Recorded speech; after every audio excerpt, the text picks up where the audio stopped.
This podcast is brought to you by Knowledge at Wharton.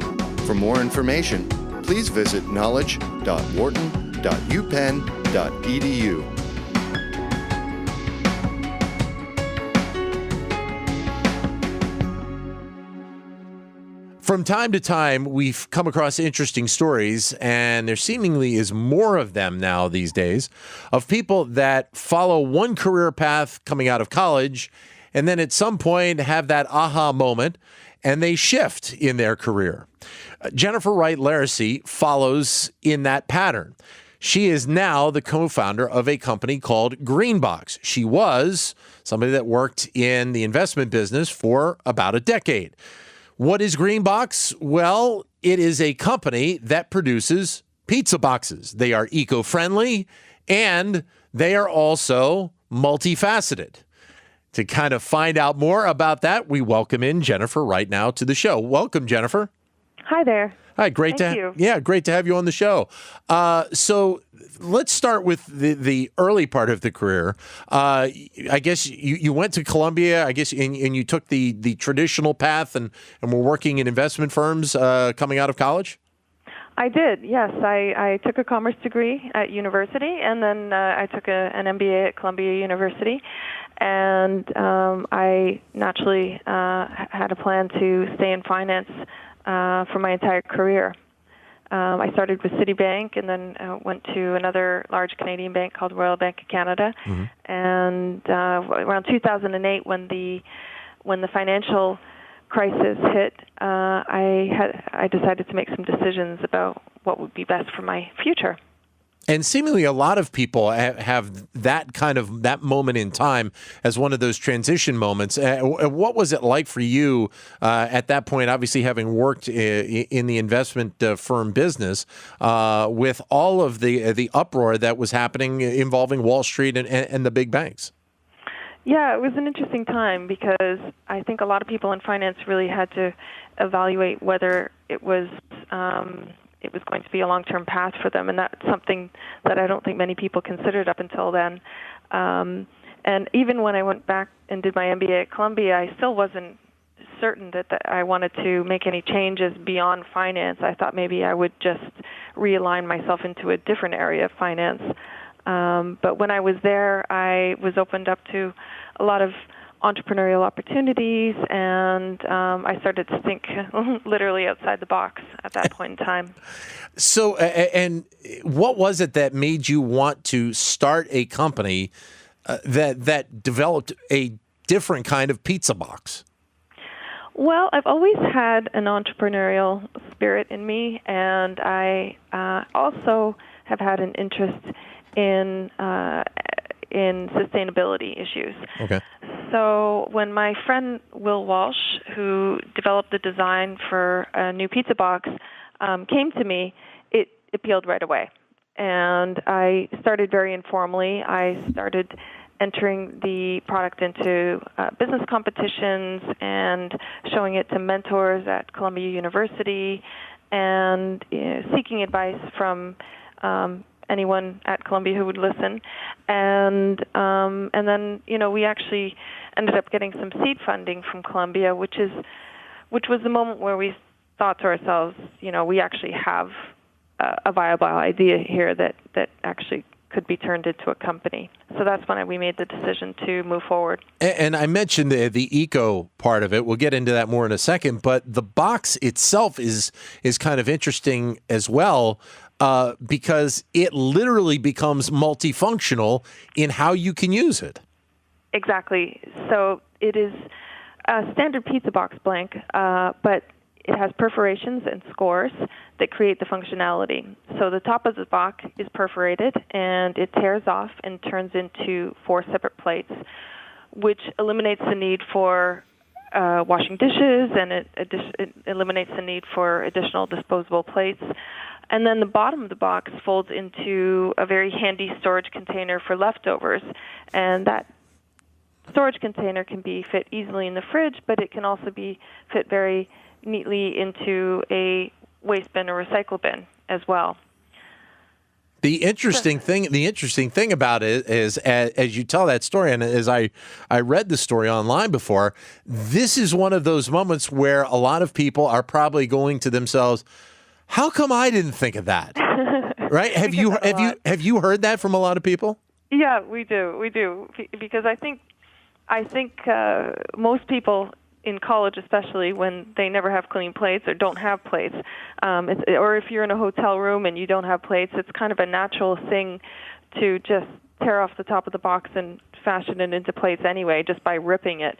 So it's one of those things that Will decided to sort of formalize and patent. And we have a lot of people wondering why they didn't do that before us. Well, and from what I understand, I guess one of the important moments for you guys involves social media and a gentleman that probably a lot of people will know his name, Ashton Kutcher. Yes. And that's right.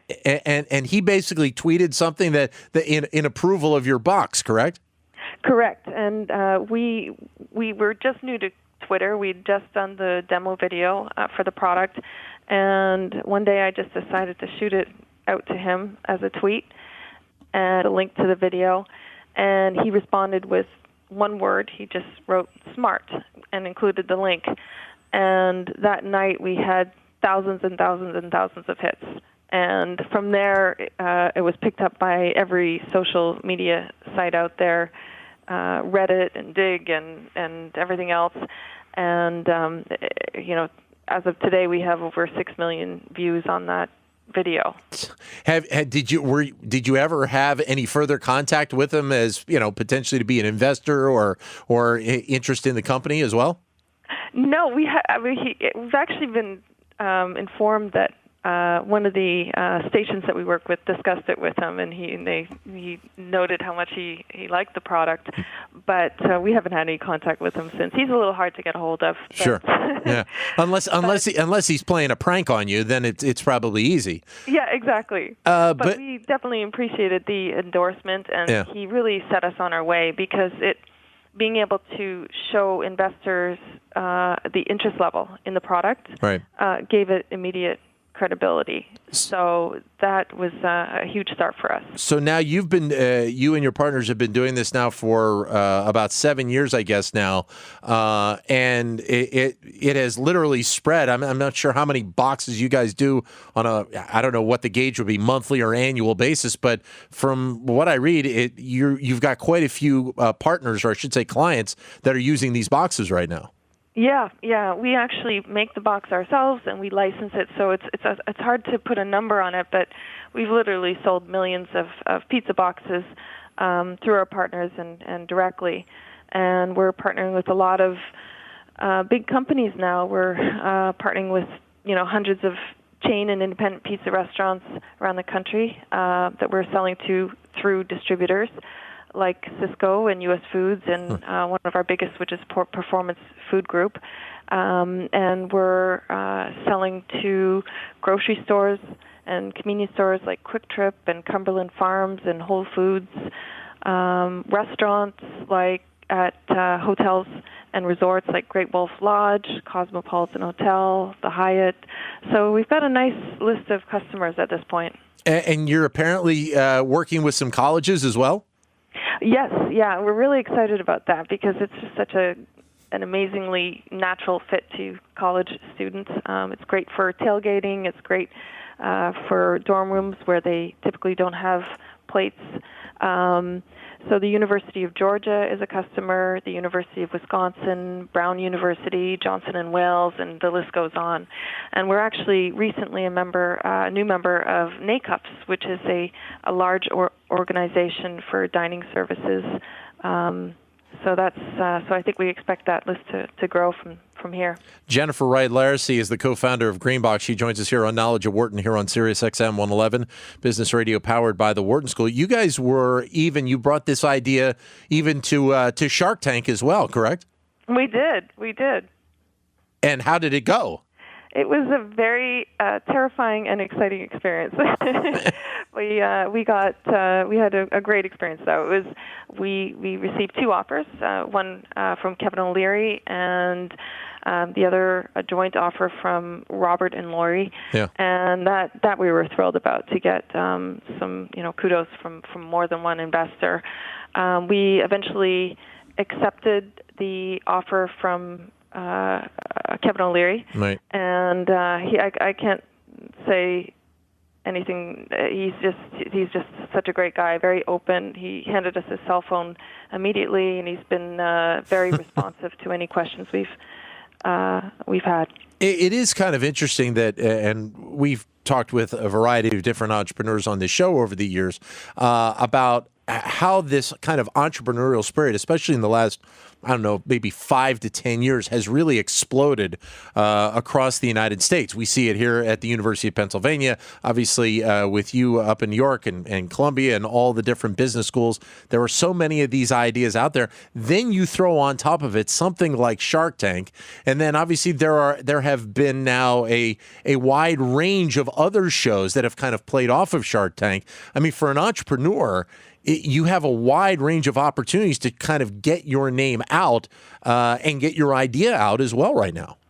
Definitely. I think it's nice to see, because shows like Shark Tank and entrepreneurial programs like the one at Columbia and so many other schools actually make people realize there is an option beyond the big banks or marketing at a large company. It makes people realize that it is achievable, and you don't have to be rich to start your own company. Now, the eco part of it, as you said, that was a very important piece to you to make sure that these pizza boxes were eco-friendly. How did that really come about in terms of the building process of starting to design these boxes? It was actually, we sort of lucked out. We started working on the product in New York City, and at the time, a new plant had been approved in Staten Island for that makes only 100% recycled material. Mm-hmm. And so, as a fairly new plant, we were able to get in there and find space on the machines, time on the machines to actually start making our product. And we also, in Pratt Industries, who is one of our major manufacturing partners, found a very supportive partner who worked with us when we were, very, very green. Right. And so now you are, I guess, are you producing these in a variety of different locations across the USA? Yep, we are. We think we have over 12 locations around the U.S. where we're producing not only the GreenBox, but we've actually started producing extension products beyond the GreenBox, other forms of food packaging, wrap sleeves, pizza slice boxes, and that sort of thing. So we're also producing that around the country, and we're licensing the product in countries abroad. So you can find the GreenBox in local markets in Central America and in Australia and various other countries. It has to be incredible for you thinking back on where you were a decade ago and where you are now. And obviously, I don't know if Pizza Box was the first thing that came into your mind when you were starting to rethink your career. But I mean, it's just that journey from 2007, 2008 to now. What are the biggest remembrances you have of how this process has gone? Well, I guess what I would say is it definitely wasn't, it wasn't what I had anticipated, but I'm so thankful that that my career turned in this direction. Yeah. It's amazing to have the opportunity to work for yourself and answer to yourself. And it's amazing to be part of a product that is tangible and that is environmentally friendly as well. So I'm really happy about that, and it's just it's something new every day, which I love. It's creative, yet I can apply a lot of the skills I learned in finance and from my MBA every single day. Now, did I read, unfortunately, that I guess one of your partners passed away a few years ago? He did. He passed away in 2011, which was quite a hurdle for us. But luckily, we have been able to keep on with his dream, and we've done nothing but build the company since and make it a reality for him and for us. You mentioned that you're doing other types of boxes and packaging as well. Is the plan to continue to look for new ways to be able to use this kind of eco-friendly mode in looking for ways to enhance the food industry or maybe even other sectors as well? Definitely. We're starting with food packaging because that's what our distribution network is based on, but we've certainly had many inquiries beyond the food packaging industry, and what we're really looking to do is take packaging that is outmoded or outdated and put a new spin on it and create something more functional or more eco-friendly. There's a great quote in one of the articles that was done about you, and I'll read it now and let you just kind of add on to it. You say, "I saw so many people who started with nothing and became successful. That in itself was motivation." Right. I mean, I guess when you see that firsthand, it just kind of opens the door and starts the mind thinking about, oh, yeah, I can absolutely do this. Yes, and that's why I think shows like Shark Tank and these programs at various universities across the country are so important, because it is so inspiring to see people just like you starting companies from scratch and actually succeeding.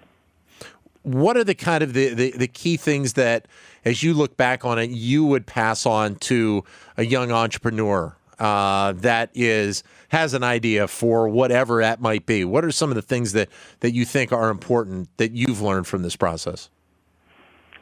I would, first of all, tell people to be diligent, to make sure they're doing something that plays to their strengths, to listen to feedback, but don't let the naysayers get you down too much. Right. You have to be realistic about the criticism you receive and be open to it and not defensive of the comments. But you also have to realize that a lot of people just want to be naysayers and want to bring you down. So, if you believe in it, stick with it. Just don't spend your 401ks on your entire 401k on it. Have you had approaches from other companies to buy you out in the last few years? Yeah, we have, and we have a goal in mind for where we want to grow this company to, right. and we'll entertain those options when we hit that number in our minds. And in the meantime, we're having a lot of fun and really enjoying growing the business. So it seems like with the number of boxes you're doing on an annual basis, attaining whatever that goal is in your mind and your partner's mind is a reasonable expectation in the next whatever amount of years. Yeah, most definitely. I think we will get there, and we have a lot of high hopes for the company. Then what do you do after that? Move on to the next one? Yes, I think so. I think totally. I'm just going to keep my eye out for the next good idea. I love the building process, so yeah. I think I would just look out for the next big thing. It's interesting, going back to something we said a little bit ago about Ashton Kutcher and tweeting that out. How important social media is, even to a business like yours, which is a hand-to-hand, consumer business, where the touch of the consumer is so important. Yet social media, obviously, only one word, played a vital role in this process. It's really, yes, it's incredible that it is so important, because we're not a business-to-consumer company. We're a business-to-business company, yeah. Meaning that we sell to distributors who sell to restaurants, and ultimately, the consumer buys from the restaurant. So most would look at our business model and say, oh, well, social media really shouldn't be your main focus. Right. But what we found is it has a pull effect. So consumers have really pushed restaurants to use the product. Restaurants contact their distributors and find out how they can source the product, and that's how we're eventually contacted. So it really, the consumer has, I should say, it's more of a push effect. The consumer has pushed the restaurant use our product, and that's been a great thing for us. So we continue to use social media heavily. Is there, I'm sure there are, one or two business partners, potential partners out there, companies that you see and you would be like to, we need to be involved with X company. I'm sure you probably got a few of them out there. Yeah, we definitely do. We have a few on our list that we would love to work with.